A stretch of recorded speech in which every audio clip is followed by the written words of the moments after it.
And so now I'm going to welcome, just looking where I can find Howard. Okay. There, yeah, okay. I'm here. Can you hear me? Yeah. Yeah, great. Spotlight for everyone. Okay, just let me put my spotlight on me while I introduce you and spotlight. Wonderful. Great. Well, welcome, Howard. This is lovely. This special weekend. Lovely. Oh, look, I'm in the sun. Can you see? I've got move out the sun. I'm whiting out here. It's sunny here in Berlin as well. Yeah. Excellent. Well, you've just told us where you are, so that is brilliant.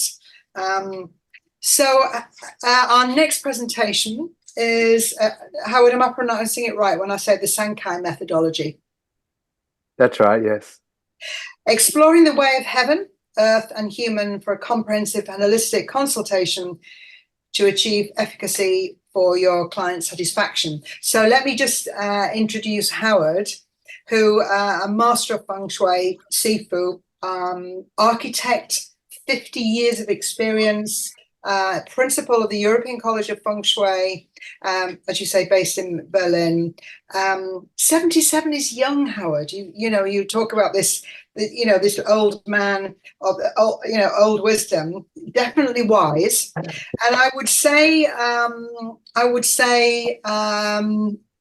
my history, I first met you in China with Roger Green, and you and he led the most amazing Feng Shui study tour. I think it was 2 weeks. It was probably 1995, and life-changing, eye-opening, amazing. We went to the most incredible places in space and time, going down in history, learning. And I don't know what we called ourselves, because at the time there wasn't an openness for Feng Shui. It was like traditional studies. And we were, you know, we were shown where the old books had been burnt, and or the copy books had been burnt in the Feng Shui libraries, and the real ones then brought out later.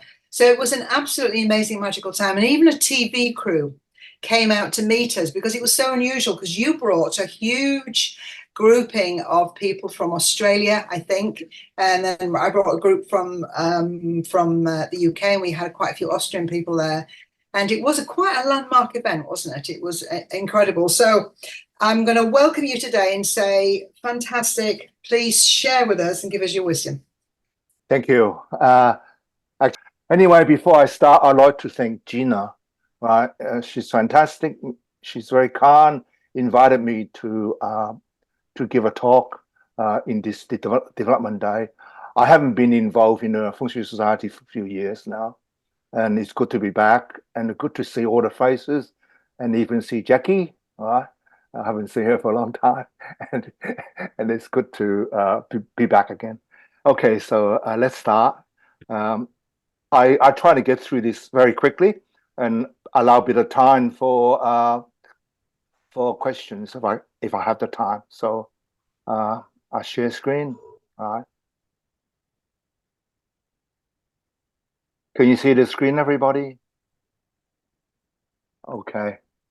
Then yes, we can see. You just need to put play, because we've got it as your background as well of your computer. Okay. What about this now? Okay. So I need to start from beginning. Yeah. Well, you know, I'm a classical Feng Shui practitioner, and I always believe that, also a teacher, I always believe that when you teach, you have to start with the theory, but you always need to follow by practice, so the Feng Shui can come alive. So today I'm going to talk about the Sancai methodology for Feng Shui order and analysis, and then I try to follow up with a case study. How do I turn the page? Okay, now San basically means three. Chai is interesting character because originally it occurred as a marker to mark out the property, right? And then evolve, and then it also has an implication that is like a shoot that coming out from the ground. And over the time, they change the meaning and become more like ability or gift, right? Personally, I would like to translate it as the three realms, right? or basically I often just using Sancai, you know, but it means three things that we're looking at. And these three things are marking out something or beginning of something, you know. And this is the meaning of chai. I know. Um, so over the years, we developed this methodology and we tested, you know, many occasions. And as Jackie would know, I also teach this in our course. But I think being a professional consultant, you need to have a systematic, right, and a structured way of handling a consultation, right? So it doesn't matter how complicated a job is, or how simple a job is, you go through similar procedure, right? So you never lose your way. You have a kind of a map that you can follow through, right? So what we basically do is that we divided a consultation into three parts, right? And Chinese talks about have the sunshine of heaven, earth, and human chi, right? And we the idea is that we trying to achieve efficacy. I mean, there's no perfect feng shui, right? So you know, we're not looking for uh, efficiency or the truth. We actually try to achieve efficacy, which is what the clients ask us to do, and we try to fulfill that requirement, right? And what we do basically do is that we look at the yin yang, right, of the sunshine of heaven, earth, and human, right? And so the appropriate solution is always found in the chi field, right, bound by the yin yang of heaven, earth, and human chi. Right? And you know, in the Chinese philosophy, they talk about you know the ten do, the way of heaven, the way of earth, and the way of human, right? And they talk about hard and soft, you know, um, you know, the human behavior, benevolent and righteous, right? Talk about yin and yang, right? These are all sanchai, right? And basically, what we're really doing is that we every time we do a consultation, uh, we look at what is human chi, right? What is heaven chi above, and what's the earth chi below. And we need to remember this saying is really important that it's the human chi that links heaven chi above and earth chi below. Heaven chi is something that is conceptual, right?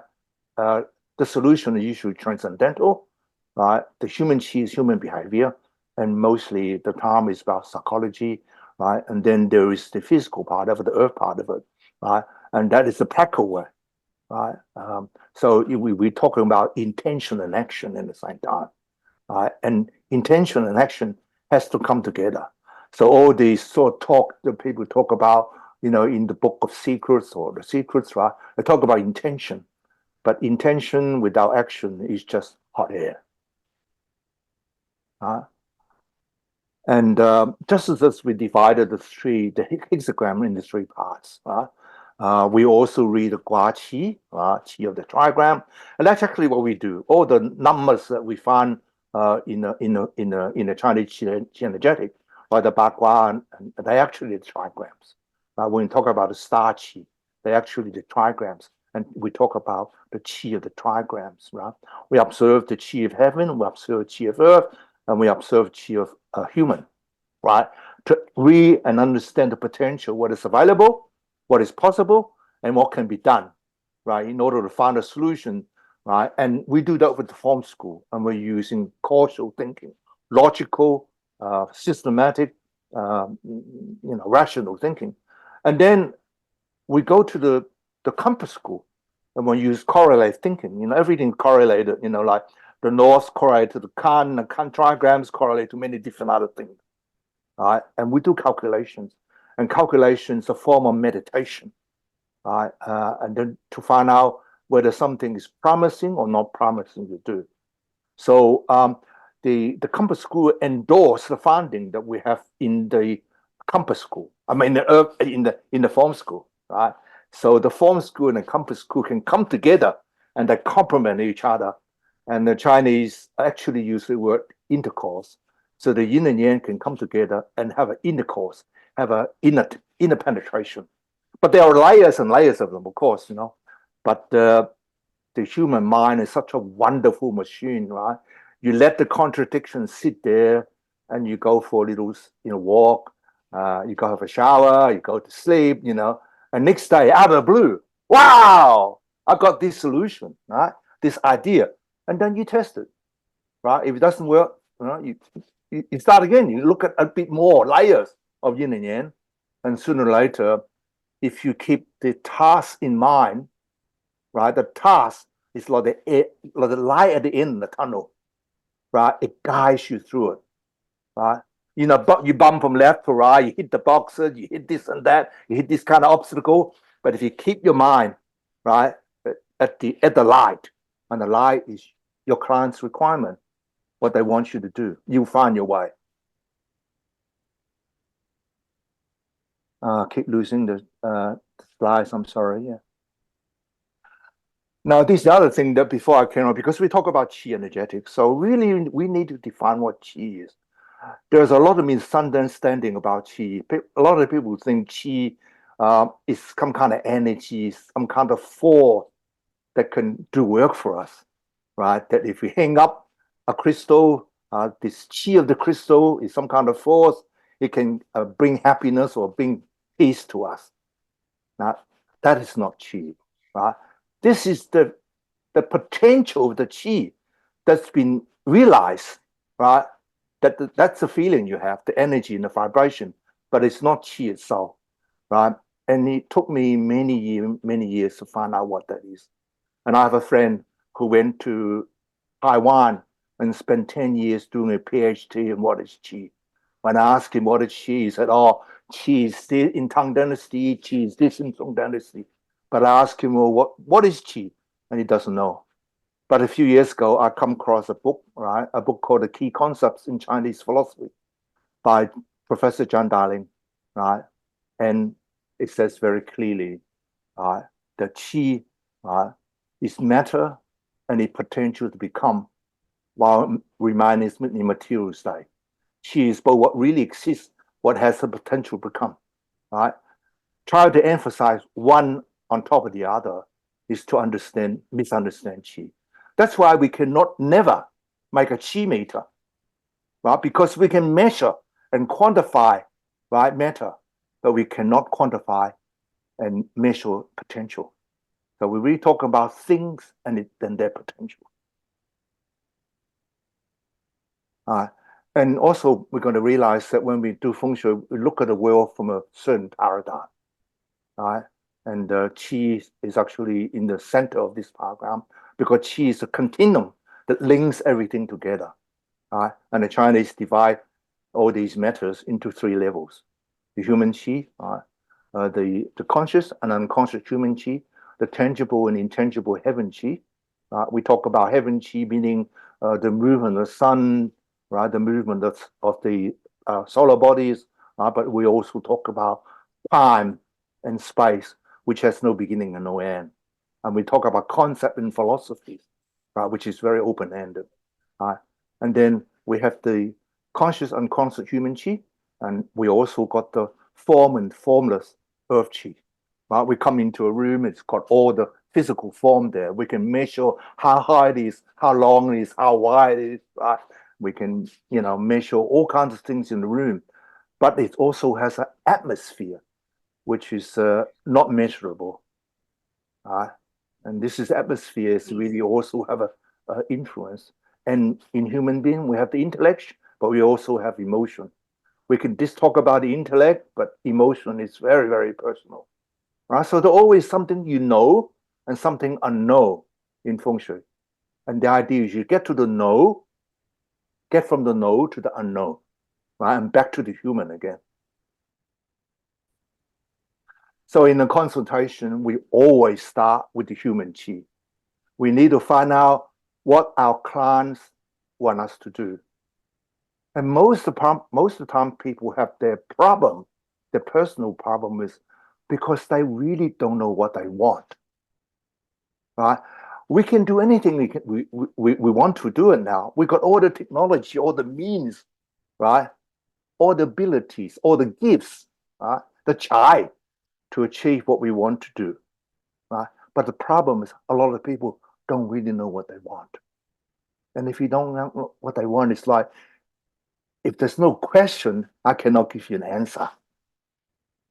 So always start with the human chi. Try to figure out what exactly your client wants you to do.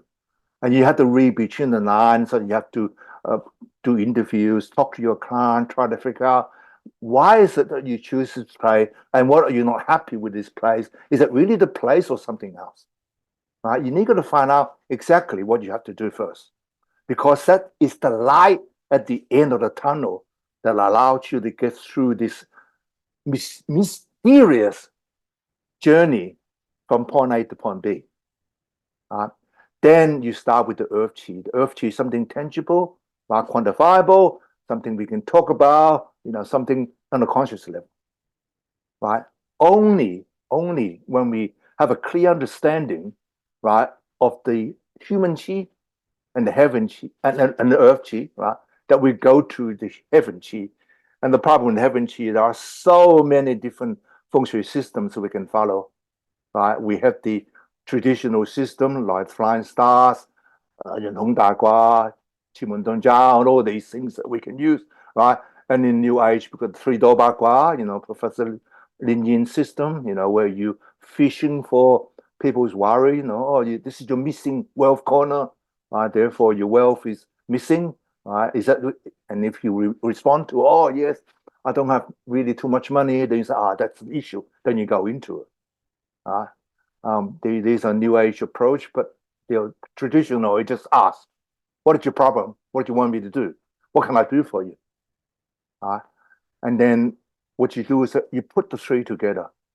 Now, and this is where it's so amazing being a human being. And we don't have to worry about it. The human mind has this ability, right, to integrate, right, to and merge, right, all these contradictions and come out with some kind of out of the box solutions for us. And all we have to do, right, is relax, relax, allow the mind to flow freely, right, and the solution will come. Now, so much for the theory part of it. I hope you understand what I'm trying to do. Now, I'm going to go into now and look at a case study, right, to put the theory into practice.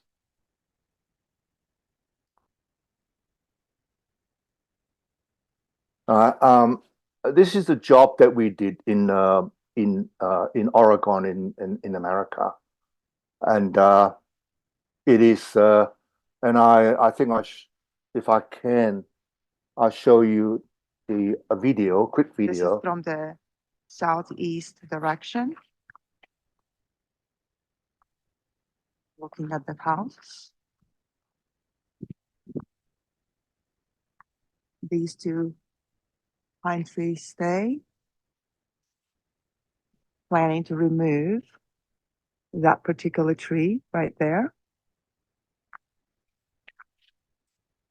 There's a lot of unused front yard with a lot of sun. It's the east and southeast area.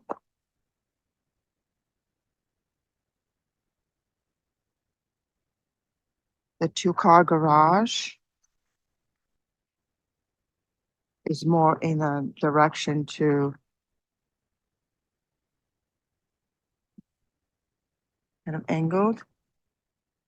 Let's see how it looks from the front. So they said this tree is going to be removed. And this is the current entryway into the house. We'll have to utilize and bring this area and take it as a part of the interior house. As we enter,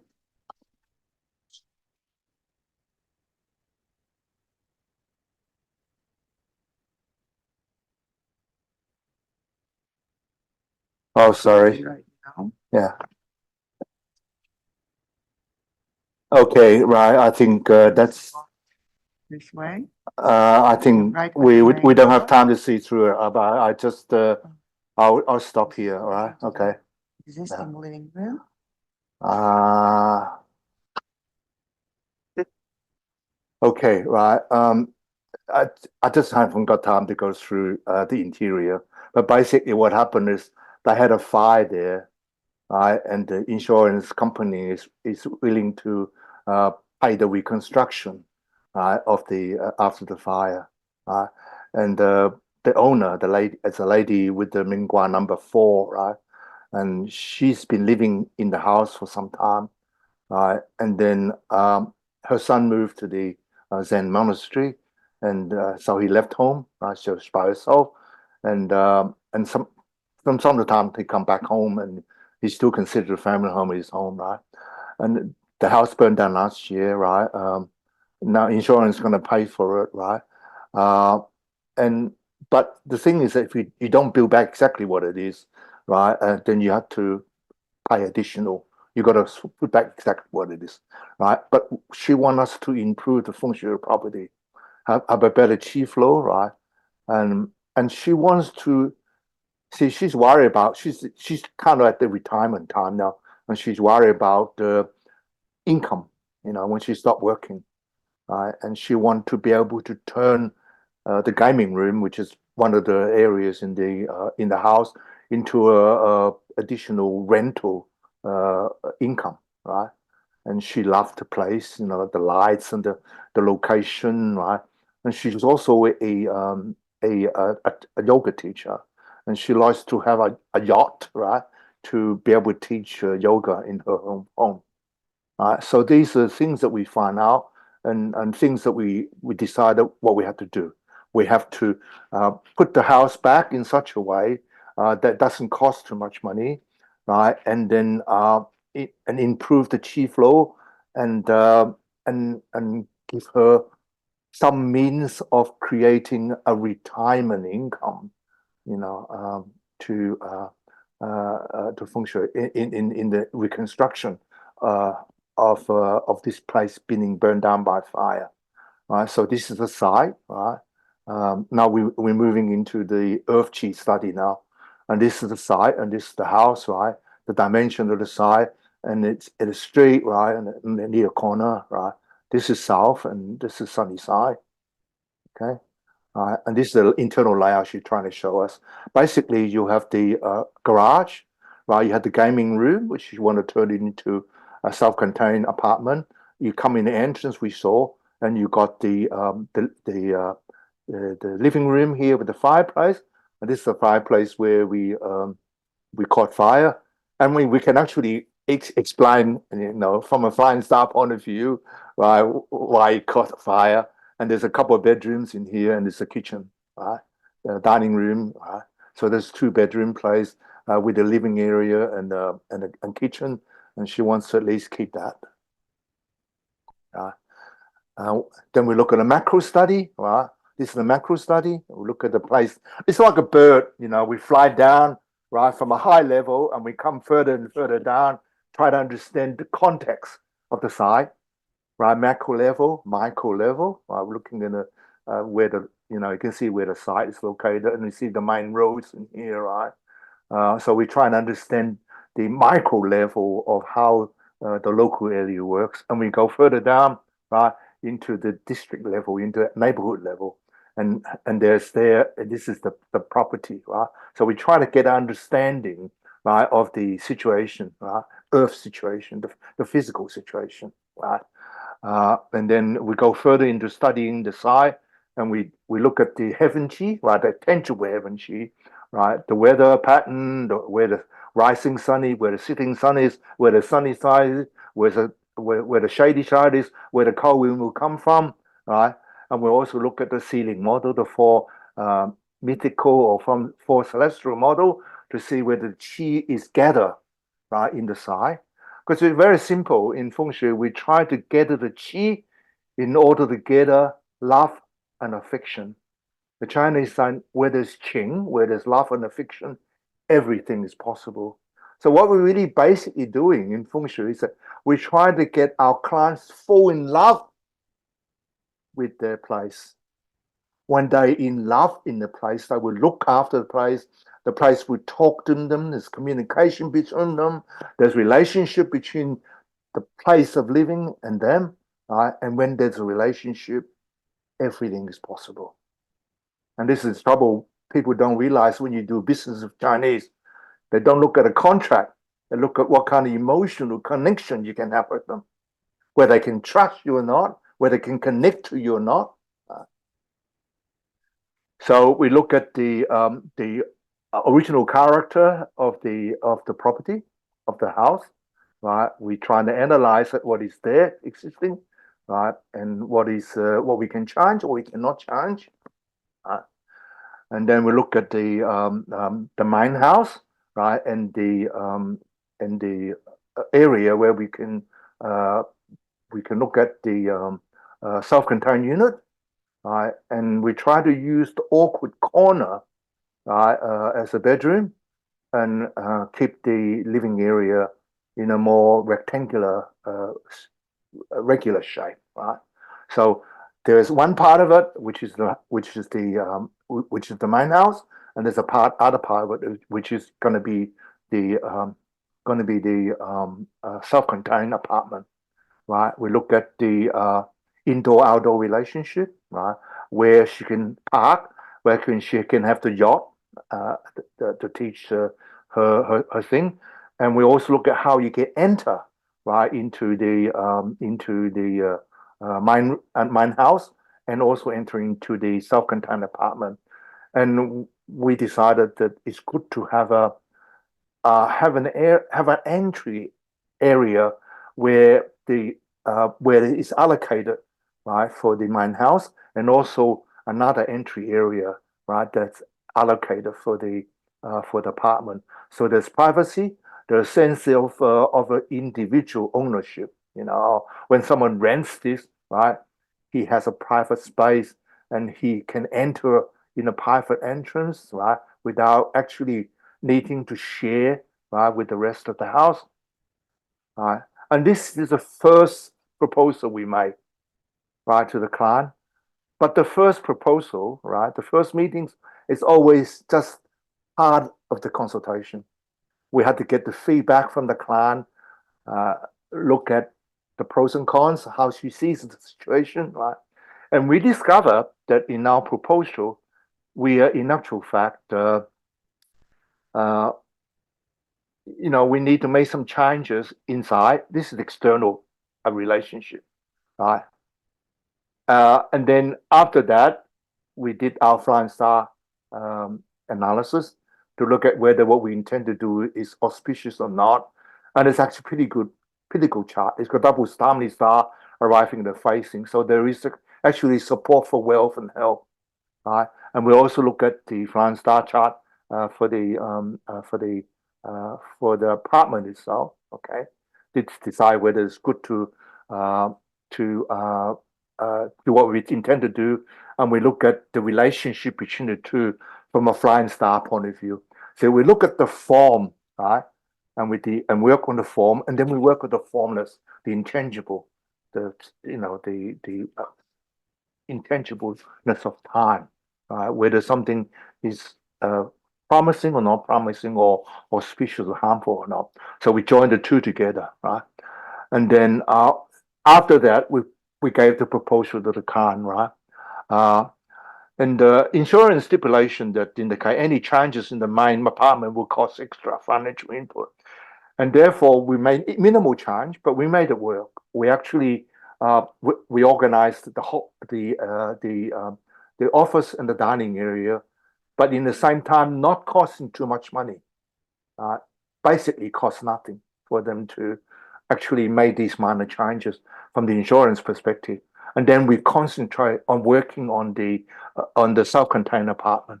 So we went back and we gave a few proposals about the self-contained apartment, and this is the final proposal, which is agreed by the client, and the client actually made some suggestions in this, but you can see, right, we're trying to make the triangle more regular by using the odd spaces as a two space for the garage and wardrobe for the bedroom. So she has the people renting and have a nice place to sleep in, right? And it's got a couple of narrow windows, right, that they can get the lights in, right? And then we have a small kitchen, right? We have a bathroom, right, with the laundry facilities in it, and we have a sitting area. And this is the sitting area that is preferred by the client, where she can have a TV, right? And also you can have another TV laying in bed. It's not something we would do, but that's what she wants to do. So we got this sorted out according to her satisfaction. Right? And this is her feedback, right? She's so happy with with what we suggested that she decided she will live in the self-contained apartment, and she can rent the main house out and get more income, right? And she's very happy about the chi flow, and she said she got chills and cannot wait to start the renovation, right? So that is the feedback that we felt very, very happy with, right? And you can see this is a case study or example how we put the three parts of a Sancai methodology together, right? This is something that people don't teach outside, which I find very frustrating, because how can you go and do a consultation if there's no a methodology, a systematic way of approaching a consultation, right? And it's, as you can see, right, it's clearly written down, clearly explained, clearly shown in all the classic Feng Shui classes. I didn't make them up, right? I didn't make them up. I just use what is written down in the Feng Shui classics, right? How to do this, right? In a systematic, structured way, right?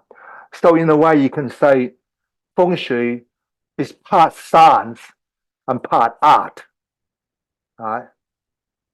Science in the sense that we have a system of investigation when they have a ways of confirm whether what we suggested, idea suggested, works or not. It's not your hard science, right? But there is a scientific method involved. And there's art. The art is in the creative potential that we all have.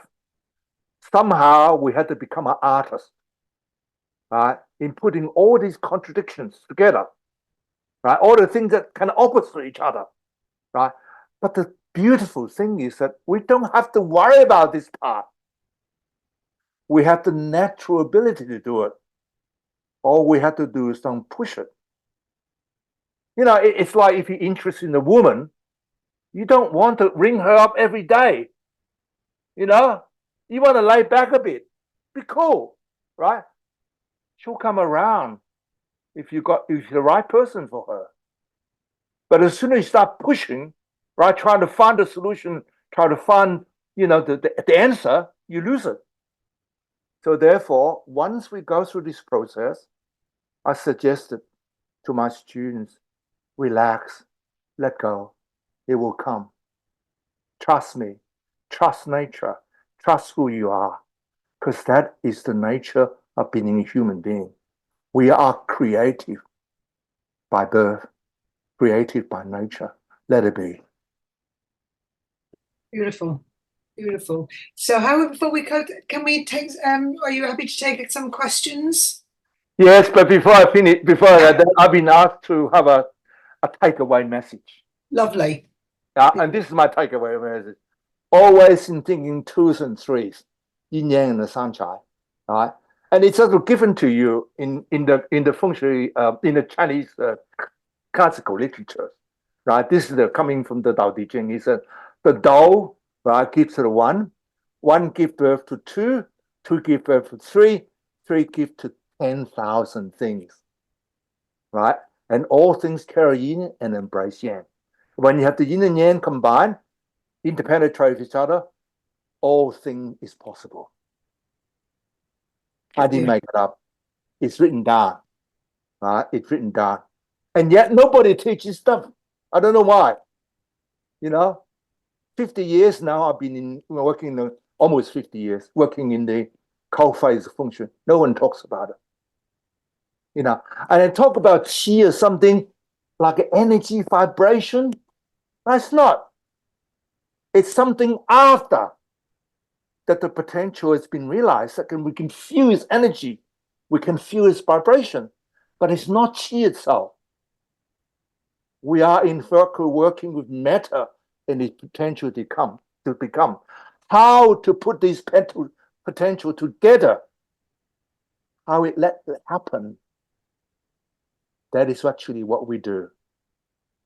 Okay, right. Thank you very much. Are there any questions? Yeah.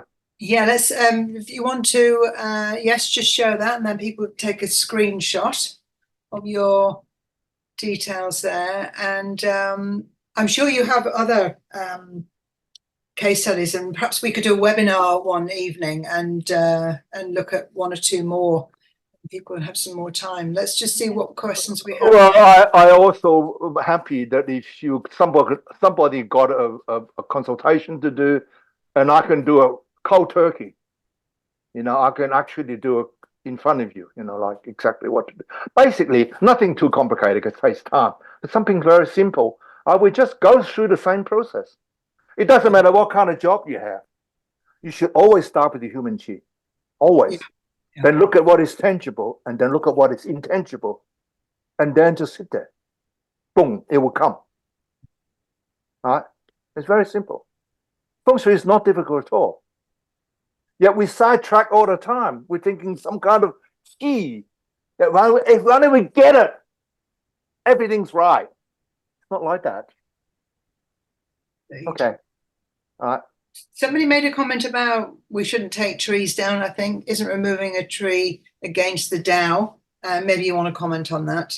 No, we shouldn't take trees down, but these trees are too close to the house. The general rule of thumb is that you look at the height of the tree, right? If it falls down towards your house and hit your house, it's no. Yeah. But if maybe they built the house too near the tree in the first place. Yes. The other way around. Don't go near the tree. But very often we have to build in a place where it is got trees already, and you have to cut down some of the trees. Okay. And the way you cut down some of the trees to work out how tall the tree is, where that's a fall, if it falls on you, whether it will hurt your place or not. That's really the practical way of approaching it. But like it's not only trees, but shrubs as well. When it's too close to the house, it's not a good idea. But without it, it's also not a good idea. So again, it's about finding the in between. Basically, what we do in Feng Shui, is first we separate the yin and yang, right, and then we find the in between. Yeah. It's not that we don't have any trees. We have trees, but we have trees in such a way that the tree does not damage the house. Yeah. Okay. You work with nature. You work with nature. Humans work with nature. We do the best we can in each situation. We keep saying it depends on the situation. So I think there's one question here. I'm just going to read that and then we'll move on. Lucinda's question is, did you identify what the building type was for this case study? If so, did you need to add any external remedies? Also, what about recommending the annual 5-element remedies according to the flying stars? Were these included in the consultation? Yeah, as you know, remedy works on the intangible level. Mm-hmm. It's a transcendental level, right? A physical solution should always be with the transcendental solution. Now, for instance, you live next to a cemetery, right? And that gives you a feeling of death, right? Negative feeling, but you can block it. You can have external blinds that turns in a certain direction that you don't look at, right? The cemetery, right? And sometimes people, like when you go and see a doctor, right? The doctor said there's nothing wrong with you. It's just that you're getting old, and you still want to. They give you, what do you call it? A sugar pill, but you feel good. Placebo, you're talking about. Placebo. Yeah, all these stuff about space clearing, right? Okay, it's very good. I'm nothing about space clearing, but it's only something after you solve the real problem that you can clean the house up. Clean the house up, don't clean the person, don't clean the attitude, it won't go away. You're working with external. The external has to go with internal. Right? So, sometimes it's one way, sometimes it's internal affects external, sometimes external affects internal. But you're going to work them together. Yeah. It's us and them and our living environment. Not just the living environment and not just us. It's we and the living environment. That is what we do in Feng Shui. Feng Shui is looking at the relationship between occupant and his or her living environment. So the two things again. That's why I say always thinking 2 and 3, because every time you're thinking 2, there is the in between, the 3. Yeah. So we're going to space clear, right? The outside, space clear the inside as well. Otherwise, it won't work. You can space clear everything outside. You can go through all the spiritual, magical, dance, everything. It won't work until you clean the person's inside, attitude, right? Feelings for the place. That's why the Chinese say Zhui Qi. They don't say Zhui energy. Gather the Qi, not gather the energy. The Qi means gather two things. Gather the yin and yang, and have the yin yang come together. When the yin and yang come together and have an intercourse, they actually use the word intercourse, right? Then a new spirit, a new baby, we're born out of it. It's that simple. And we look at it every day. Every day we see a new baby born. Howard, thank you. This is great. We've come to the end of our time. Thank you. Okay, So thank people you. have said they're fantastic, they're inspired. Can I just do some quick advertising? We have one of the few professional practitioners training course. It's over 210 hours, right? Very thorough, very systematic way of learning how to do Feng Shui in a professional way. So if you're interested, right, do come. And you can talk to someone like Jackie. Jackie did our course, and she can give you some inside information. Right? Yeah. We are trying our hardest to improve our teaching every year. I don't teach the same stuff every year. Every time you come to me, there's some new materials because I am learning in the same time. Even after 50 years or almost 50 years, I'm still learning. But I cannot take this stuff to the grave with me. So I'm more than happy to pass it down to anyone who's interested. I have no secret.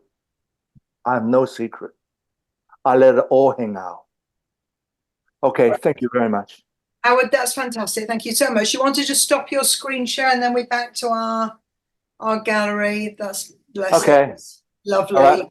Are there any questions? Otherwise, I go. Yeah. I think we've come to the end of our time, and I think I've taken the questions that we had from there, and I think people can contact you directly if there is still something they want to ask after that. That's brilliant. I'm just going to change our screen. Okay. Thank you so much. Okay. Goodbye, everybody. Thank you for listening. Bye. Beautiful. Lovely.